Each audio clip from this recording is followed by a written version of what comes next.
오늘 오후에 증거할 하나님의 말씀의 제목은 이스라엘과 기브온 사람들과의 조약이에요. 이스라엘과 기브온 사람들과의 조약.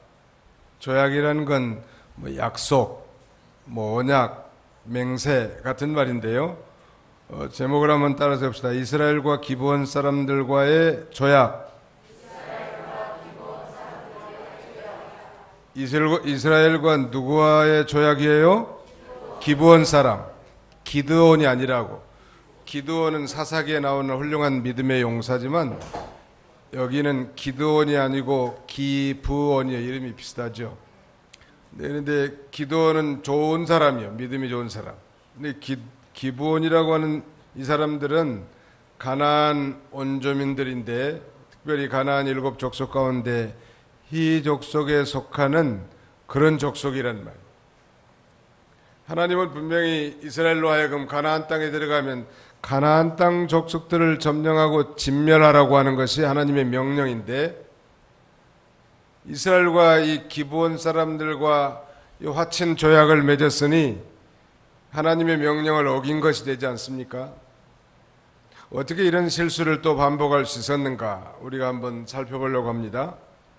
여러분도 지금까지 인생을 살면서 감쪽같이 속아본 그런 경험이 있으십니까? 형제고 아는 사람이라서 보증을 서줬는데 36개를 해버렸다든지, 아니면 친한 사람들이 소개해줘가지고 철떡같이가 맞아요. 철석같이가 맞아요. 아무튼 뭐든지 철떡이든지 철석이든지 철석같이 믿고 투자했는데 완전 속았어. 그래서 단 한 번의 속임수로 인해서 온 가족이 고통을 당해본 경험들이 있는 분들이 계실 거예요. 오늘 이 본문의 중심 내용은 바로 이스라엘 백성들이 희 족속에 속하는 기브온 사람들에게 철석같이 쏘가가지고 하나님이 금하신 소위 피스 어그리먼트, 화친 조약을 맺게 된 거예요. 그래서 오늘 메시지의 내용이 뭔지를 짐작이 되죠. 속지 말라는 거예요. 아무리 그럴듯해도 속지 말고 우리 믿는 사람들은 냉철해야 돼.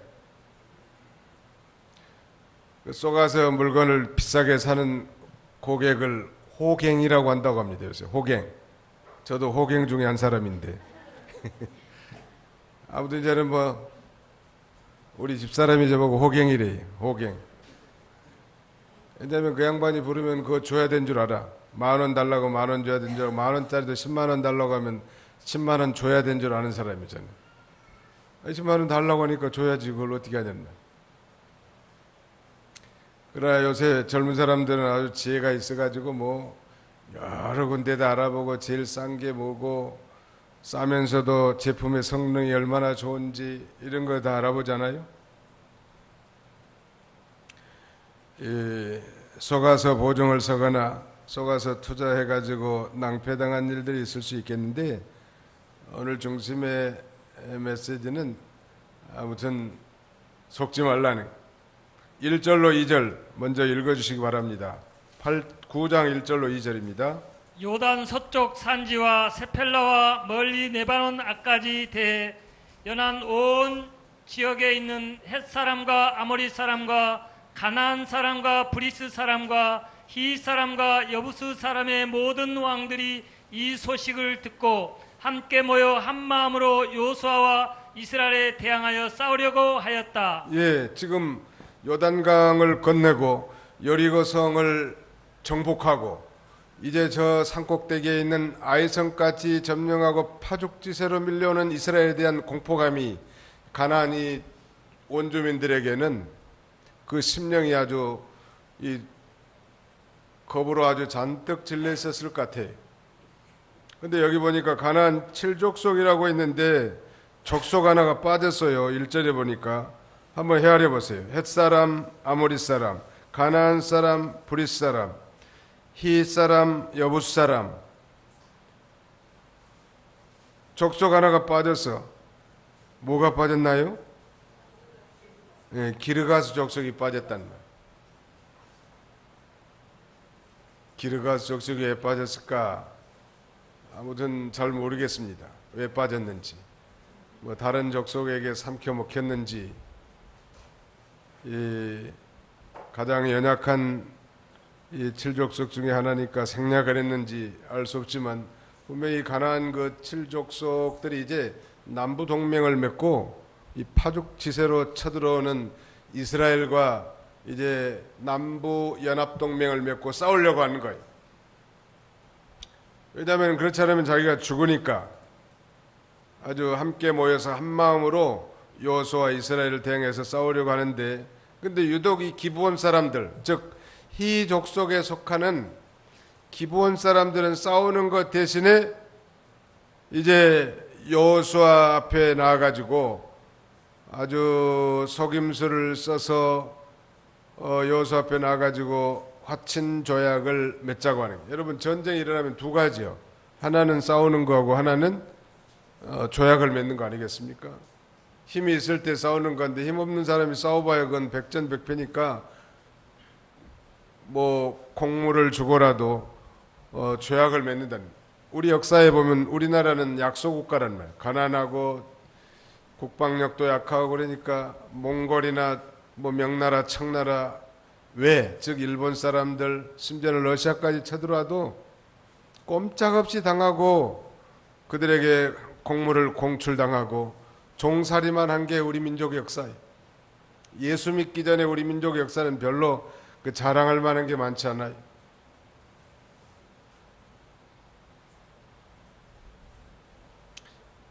그러던 나라가 이렇게 경제, 국방 이런 면 정치나 이렇게 튼튼해진 건 참 대단한 기적인데요.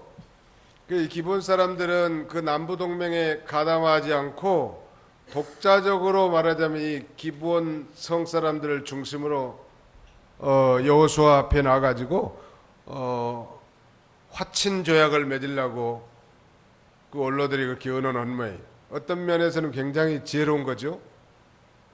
이들을 보니까 과거의 홍해를 마르게 한 그 신, 이스라엘의 신은 정말 요단강을 마른 땅으로 건너게 했고 저 철옹성 여리고성도 다 무찌르고 산에 있는 저 아이성까지 점령하고 이제 본격적으로 가나안의 영토 전쟁을 오는데, 그들의 말에 의하면 여호와께서 이 땅을 자기들에게 주기로 했다고 하고 우리는 힘이 미약하고 그러니 우리가 차라리 저들의 종이 되더라도 평화의 조약을 맺는 게 좋지 않겠는가, 그렇게 하고 사실대로 와서 얘기했으면 좋을 건데 거짓말로 저 먼 땅에서 온 사람처럼 거짓말하는 거예요. 신발도 헤어진 신, 옷도 헤어진 옷, 빵 먹을 것도 뭐 곰팡이 난 거 오래돼 가지고 이렇게 하니까, 그러면서 당신의 하나님 여호와 이름을 우리가 들었다. 그리고 과거에 당신들과 함께한 여호와 하나님 당신들의 신의 그 놀라운 역사를 듣고 우리가 하친 조약을 맺으러 왔고 우리는 당신들의 종입니다. 그럴듯하잖아요. 아니 지금 전쟁이라든지 농사라든지 할 일이 많고 그 다음에는 노동력이 많이 필요한데 이 사람들이 스스로 와가지고 종노릇, 당신의 종노릇까지 하겠다고 하니까 깊이 생각도 안 하고 그만 이 평화의 조약, 화친 조약을 맺어버린 거예요. 거기 좀 한번 읽어보세요. 이제 3절부터 좀 읽으시기 바랍니다. 기브온 주민들은 여호수아가 여리고와 아이에서 했던 일을 듣고 속임수를 써서 마치 자신들이 사신인 것처럼 꾸며 자기들의 나귀에 낡은 자루와 낮고 찢어진 깨맨 포도주 부대를 싣고 그들의 신발에는 낡고 기운 신발을 신은 다음 곁에는 낡은 옷을 걸치고 마르고 곰팡이가 난 빵을 준비하여 길갈에 있는 진으로 여호수아를 찾아와서 그와 이스라엘 사람들에게 말하기를 우리는 먼 나라에서 왔습니다. 이제 우리와 조약을 맺어 주십시오 하였다. 예, 어떻게 꾸몄습니까? 발에는 낡고 기운 신발을 신고 겉에는 낡은 옷을 걸치고 먹을 빵은 마르고 곰팡이 하는 빵을 준비해 가지고 지금 길갈에 있는 진으로 여호수아를 찾아온 거예요. 마치 먼 지역에서 온 것처럼, 사실은 바로 앞에 그 근처에 사는 가나안 원주민들인데, 왜냐하면 가만히 있으면 영락없이 죽을 것 같거든요. 그렇기 때문에 죽지 않고 생명을 유지하기 위해서 화친 조약을 하는 거예요.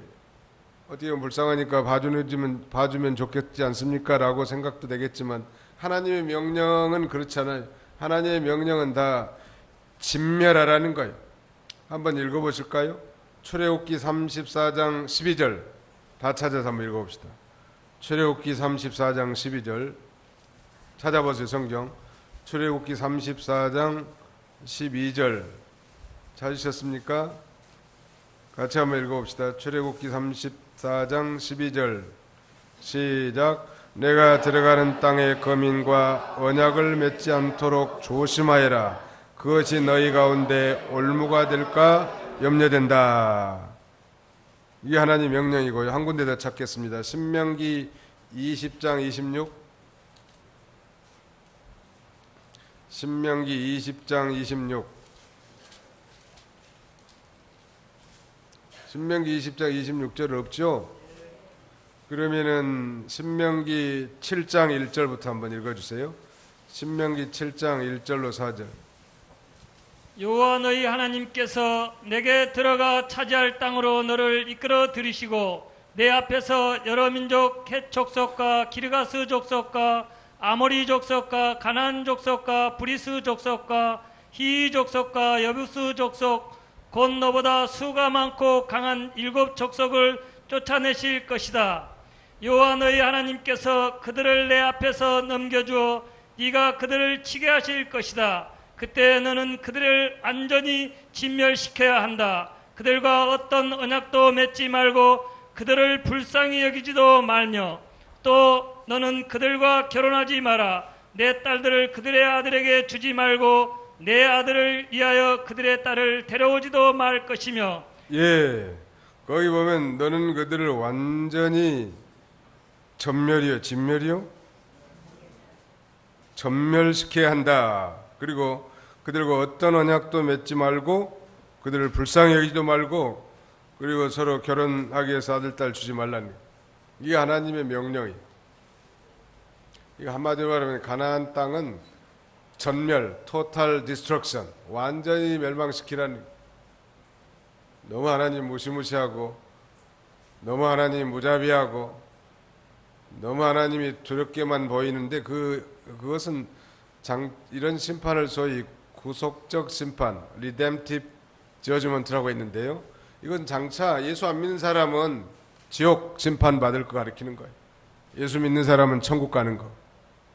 예수 아무리 잘생겼고 선하게 생겼고 착한 일 많이 했고 그랬어도 예수를 안 믿는 사람은 무조건 심판이라는 거예요. 특별히 그들은 이 가나안 땅에서 원주민들은 우상을 섬기는 일과 음행죄를 범하는 일에 하나님 앞에 용서를 받을 수 없을 만큼 심각한 그런 상태에 있단 말이에요. 그런데 지금 그 원주민하고 타협해 가지고 언약을 맺었으니 하나님이 말씀하신 것을 위반하지 않았습니까? 한마디로 말하면 이런 큰 실수를 범한 거예요. 기본 사람들 입장에서는 어떤 면에 좀 지혜로운 면도 있는 거죠. 그 남부 동맹들 다른 6 족속들이 다 지금 연합해 가지고 싸우려고 하는데 이 기본 사람들만 거기에 가담하지 않고 항복하고 친조약을 맺고 살아보려고 하는 거예요. 그랬다면 진실하게 나와가지고 이래 가지고 당신들이 섬긴 하나님은 참 대단한데 우리는 힘이 없고 그러니 우리 살려만 달라. 당신들이 원한다면 우리가 종노릇까지 다 할 거다. 이렇게 했으면 될 건데 거짓말로 좀 멀리 원방에서 온 것처럼 낡은 옷, 헤어진 신발, 곰팡이 난 빵을 준비해가지고 여호수아 앞에 나와가지고 거짓말했단 말. 속인 거예요. 이 마귀의 별명이 속이는 자예요. 우리 예수 믿는 사람들은 다른 사람들을 속이면 안 돼. 잘못해서도 진실하게 하면 하나님이 길을 열어주는데 이 사탄은 아주 교묘하고 영리하고 거짓에 아주 능하단 말. 고도의 이장술로 하나님의 백성들을 유혹하는 거예요. 그렇다면 우리 성도가 언제 잘 속는가? 두 가지 이 경우에 우리가 잘 속아 넘어가. 예수 믿는 사람들이 언제 잘 속냐면 나도 교회 다닙니다. 나도 교회 다닙니다. 이거 홀딱 반하는 거예요. 그 다음에는 신앙적인 말을 하는 거예요. 아멘을 많이 한다든지 뭐 할렐루야를 한다든지. 전에 제가 전도사 시절에 목회하는데 어떤 중년 상당히 귀부인이 하나 나타나가지고 가방 하나 들고 와서 뭐라고 얘기를 하는데 바빠 죽겠구만, 신방 가야 되니까 바빠 죽겠는데 뭔 계속 말을 걸어. 이걸 어떻게 하면 중단해야겠는가 곰곰이 생각하다 그러면 기도합시다 하고 기도했습니다. 기도를 하니까 뭐 아멘 할렐루야가 교회 지붕이 떠나가도록 하더라. 근데 또 시비를 또 말을 건단 말이에요. 바빠 죽겠는데. 근데 이제 본론이 나오더라고. 이래저래 저래 이래서 그런데 돈 좀 달라는 거예요. 생긴 것은 아주 멀수가 기부인같이 생겼는데 돈 달라는. 그래서 그런 게 속으면 사람 외모를 보고 판단하면 안 된다는 거. 그리고 할렐루야 큰 소리 치고 아멘 하고 한다고 해서 뭐 진짜 신자라고 착각하지 마라. 우리도 이 가나안 땅에 들어보니까 당신들의 신, 당신들이 섬기는 여호와 하나님이야말로 위대하신 하나님이라고. 그 말이 여호수아가 급복 가버린 것 같아요. 이 사람들은 하나님 우리에게 붙여준 사람들인 거이다. 또 어떤 사람은 직분을 가지고 와가지고 나는 아무교회 집사입니다. 나는 아무교회 장로입니다. 그러면서 나 아무교회 장로인데 돈 좀 빌려달라고. 아니 장로면 자기가 장로지 거기다 돈 빌리는데 장로를 갖다 집어넣냐는 말이에요. 뭔가 불순하잖아요. 근데 집사고 장로고 뭐 권사고 하니까 믿음 있으니까 이 사람은 진실하겠다고 퍽 넘어가는 거예요. 이게 종교 신앙적인 이름, 종교적인 단어 이런 것을 썼을 때 우리 믿는 사람들이 좀 넘어가기가 쉽단 말이에요. 나도 아무교회 안수 집사라. 근데 보니까 뭐 우리 교회 집사보다도 더 못해 신앙이. 그런 것은 교회 안에 직분을 감당하기 위해서 주신 직분이지 그 자기의 유익을 위해서 써먹으라고 주는 직분이 아니에요. 그 다음에 또 언제 우리가 잘 속냐면 자기에게 이익이 될 때 여기 투자하면은 한 달에 150만 원은 정기적으로 입금이 될 거라고. 그래가지고 처음에는 한 5달 정도는 막 정확한 그날에 입금시켜주다가 6번째 달부터 안 들어와 돈이. 자기에게 이익이 된다니까 속아 넘어간다는 거예요. 그걸 잘 알라고. 마귀의 수법이 그거거든. 욕심을 불어일으킨 거예요. 욕심 잉태하면 죄를 낳게 되니까 삼가 모든 탐심을 물리치고 하나님이 주신 거 감사하고 또 열심히 해서 하나님이 부자가 되게 해도 아무리 돈이 많아도 없는 것처럼 여기고 나가면 돼. 그까짓 뭐 돈이 뭐 나를 살리는 게 아니잖아요. 아무리 돈이 많이 쌓이고 빌딩이 늘어나고 토지가 늘어나고 주식값이 뛰쳐올라도 그냥 없는 것처럼 하고 나가는 그까짓 거 뭐. 되게 그것 때문에 속아요. 그 신앙적 이름으로 접근하고 지금 이 사람들이 와서 우리가 종 되겠다고 하니까 지금 얼마나 인력이 필요하고 한 사람 일꾼도 필요한데 도움이 되잖아요. 내가 이래 종이 돼주겠다고 하니까 솔깃해가지고 그만 이 하나님이 금하신 언약을 체결하고 이들의 생명을 살려놨다. 한 번 언약했는데 맹세했는데 여호와 이름으로 그들을 죽일 수는 없잖아요. 신앙적인 그런 용어나 말보다는 실제 삶이 중요한 거. 진실하게 그 사람이 그렇게 사는가, 요게 중요한 거지. 아무개 교회 나는 무슨 뭐 안수 입사다. 그게 뭐가 중요하냐는 말. 목사도 사기치고 못된 짓하고 돌아가는 시대인데 말이요. 이거 아무나 덜컥덜컥 받아서는 안 된다는.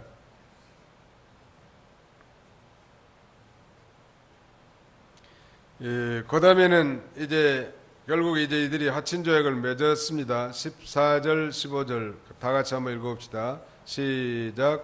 이스라엘 사람들이 그들의 식량 얼마를 취하고 여호와께 묻지 않았으며 여호와수아가 그들과 하친하고 그들을 살릴 것이라는 조약을 맺었으며 회중의 지도자들도 그들에게 맹세하였다. 여기도 중요한 실패원이 또 나옵니다. 왜 이들이 실수했는가? 이스라엘 사람들이 그들의 식량 얼마를 취하고 아마 이 기브온 사람들의 식량을 좀 존머해 가지고 온 거. 그리고 그 마지막 부분 14절 마지막 부분에 여호와께 묻지 않았으며 이게 실수예요. 어떤 중대한 일을 결정할 때는 항상 하나님 앞에 기도하고 그렇게 결정해야 되는데 여호와께 묻지 않았단 말. 당시에는 이 제사장들을 통해서 그 우림과 둠밈으로 하나님의 뜻을 알려주기도 했을 건데 또 하나님께 기도했더라면 그 분명히 하나님께서 가나안 족속들과 화친하지 말라고 한 말씀이 다 깨닫고 알게 될 거고 우리가 이미 배운 대로 하나님이 작전 지시를 해줄 건데 여호와께 묻지 않았기 때문에 자기들 생각대로 그냥 해버리는 거예요. 충동적인 결정, 경솔한 행동, 이거 우리 믿는 사람들이 삼가 조심해요. 요새 젊은 사람들은 아주 야가가지고 뭐 물건 하나 사더라도 견적을 여러 군데다 보고 가장 값싸고 좋은 걸 선택할 줄 아는데 저 같은 경우는 좀 그런 면에는 둔해가지고 뭐가 좀 필요하고 마음에 들면 거기에 꽂혀가지고 그걸 반드시 사야 돼. 여자들은 그 홈쇼핑 방송 보면서 별로 필요도 않는데 많이 산다고 하는데衝動 구매 이거 좋은 게 아니에요. 아무튼 진지한 게 필요합니다. 우리 믿는 사람들은 진지하고 잘 비교 검토해서 그렇게 하는 게 필요해요. 왜냐하면 그렇지 않으면 평생을 붙잡는 월모가 되는 거예요. 한 번 빚보증을 잘못 써줘가지고 평생 아주 그 종살이 하다가 인생을 망치는 경우도 있다. 아무튼 성경은 보증 서지 말라는 거예요. 목사님 저렇게 불쌍하고 저렇게 어려움을 호소하는데 믿는 사람으로서 그러면 냉정하게 끊으란 말입니까? 제 개인에 대한 거기에 대한 제안은 아무튼 성경에 보증 서지 말라고 했으니까 첫째는 안 서는 게 옳고 정 서주고 싶으면 또 정 서줘야 할 위치에 있다면 그 피해를 감수할 각오를 하고 해야 돼. 그래야 뭐 피해가 오더라도 아이고 내가 그걸 각오했는데 그렇게 됐구나 이렇게 받아들여야 된다. 그럴 생각이 아예 없으면 아예 보증을 안 서주는 게 좋단다. 아니 사람이 오늘 죽을지 내일 죽을지도 모르는데 보증을 서가지고 몇 년 후 몇 달 후에 일을 어떻게 하냐는 말이야. 오늘 밤에 하나님이 그 도모를 뒤틀려 놓을 수도 있단 말이야. 그럼 있는 사람이 자기 피를 나누는 형제들 정말 어려움 당한 사람들의 호소를 듣고 가만히 있을 수는 없잖아요. 그런 경우는 도와주세요. 그냥 보증 서지 말고 도와주는 방법도 있고 설령 보증을 서줬다면 거기에 대한 책임도 감수할 그런 의향이 있으면 그렇게 하시라는 거예요. 그리고 의논을 하라고 하는 게 좋을 것 같아요. 의논. 만약 부인한테 그런 제안이 들어오면 누구하고 의논해가지고 결정해야 되겠죠? 그렇게 하면 된다고. 남편하고. 자기가 독단적으로 결정하지 말고. 남편에게 만약 그런 제안이었으면 어디 가면 되겠죠? 부인하고 의논해보라고. 부인. 요새는 부인들이 더 똑똑해가지고 다 으때려 먹는 시대니까 부인하고 의논해가지고.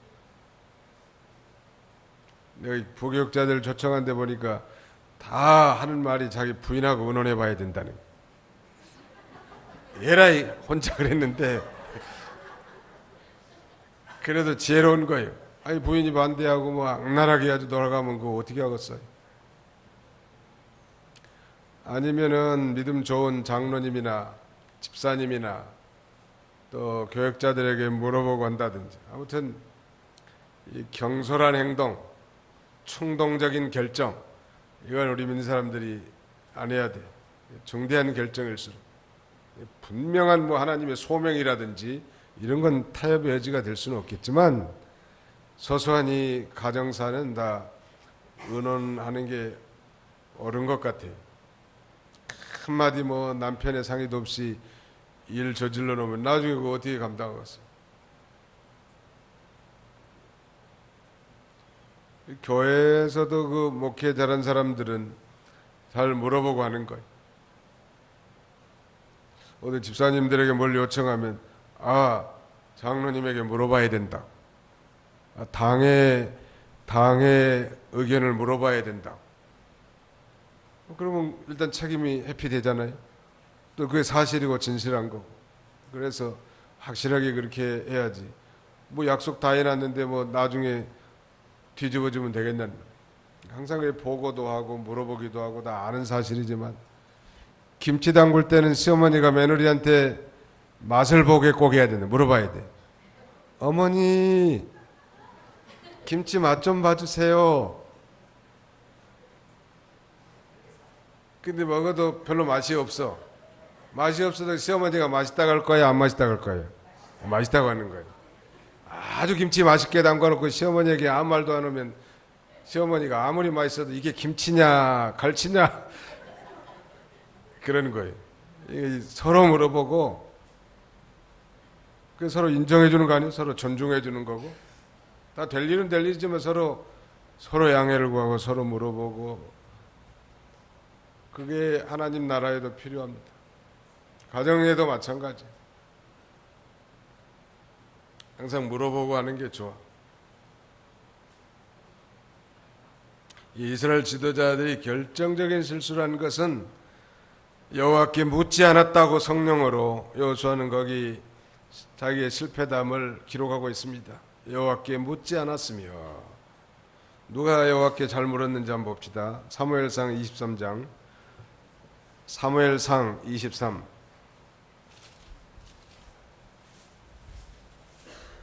사무엘상 23장 한번 2절 읽어주세요. 그러므로 다윗이 여호와께 여쭙기를 제가 내려가서 이 블레셋 사람들을 죽여야 합니까 하니 여호와께서 다윗에게 말씀하시기를 가서 블레셋 사람을 치고 그 일날을 구하여라 하셨다. 4절도 읽어보세요. 다윗이 다시 여호와께 물으니 여호와께서 그에게 대답하여 말씀하시기를 그 다음에 사무엘상 30장 8절.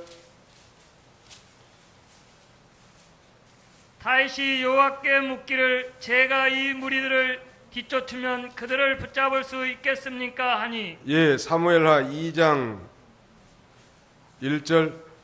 그 후에 다윗이 여호와께 묻기를 제가 유다의 한 성읍으로 올라가야 합니까 하니 여호와께서 그에게 올라가라고 말씀하시므로 사무엘하 5장 19절. 다윗이 여호와께 묻기를 제가 블레셋 사람들에게 올라갈까요? 여기 보면 다윗이라고 하는 이 인물의 위대함은 계속 무슨 일이 있을 때마다 여호와께 기도하고 무슨 문제를 결정했다는 것. 그러면 우리 그리스도인들은 뭘 결정하기 전에 먼저 기도해야 하고, 기도보다 앞선 결정이 있어서는 안 돼. 기도보다 앞서서는 안 된다. 교회 모든 행사도 마찬가지. 하나님 앞에 기도해보고 명명백백한 하나님의 뜻을 찾아서 할 때 실패하지 않는다. 오늘 이스라엘 백성들의 실수와 실패는 여호와께 묻지 않은 거요. 심지어는 이 사울은 여호와께 묻지 않았으므로 그가 죽임을 당했다고 성경은 그렇게 말하고 있습니다. 여호와께 묻지 않고 우상에게 물은 거예요. 그런 거 보면 우리 하나님은 어떤 사람을 좋아할 것 같아요? 여호와 하나님께 묻는 사람. 하나님 어떻게 할까요? 하나님 제가 지금 취직하려고 하는데 어떻게 하면 될까요? 직장에서 이런 어려움이 생겼는데 어떻게 하면 될까요? 교회 안에 중것 없이 미운 인간이 있는데 어떻게 하면 될까요? 그럼 답을 다 가르쳐줘 하나님이. 하나님은 묻는 사람을 참 좋아하시는 것 같습니다.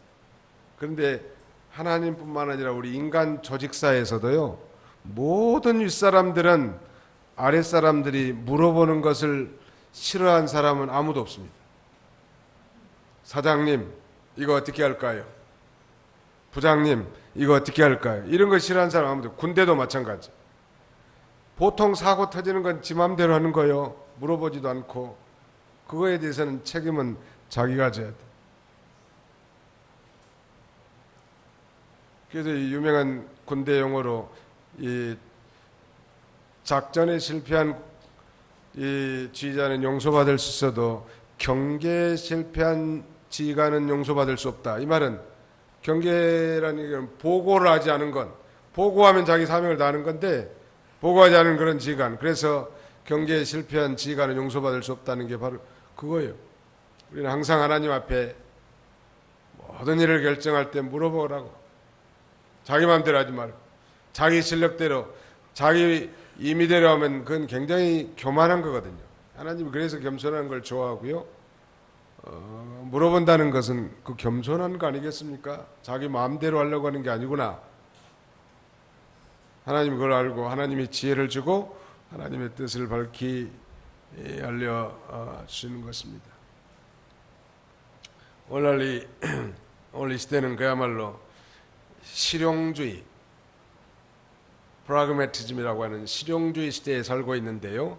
이 실용주의 시대에서 가치를 판단하는 중대한 근거는 뭐냐면은 그 일이 나에게 이익이 되겠는가, 손해가 되겠는가, 이런 관점이에요.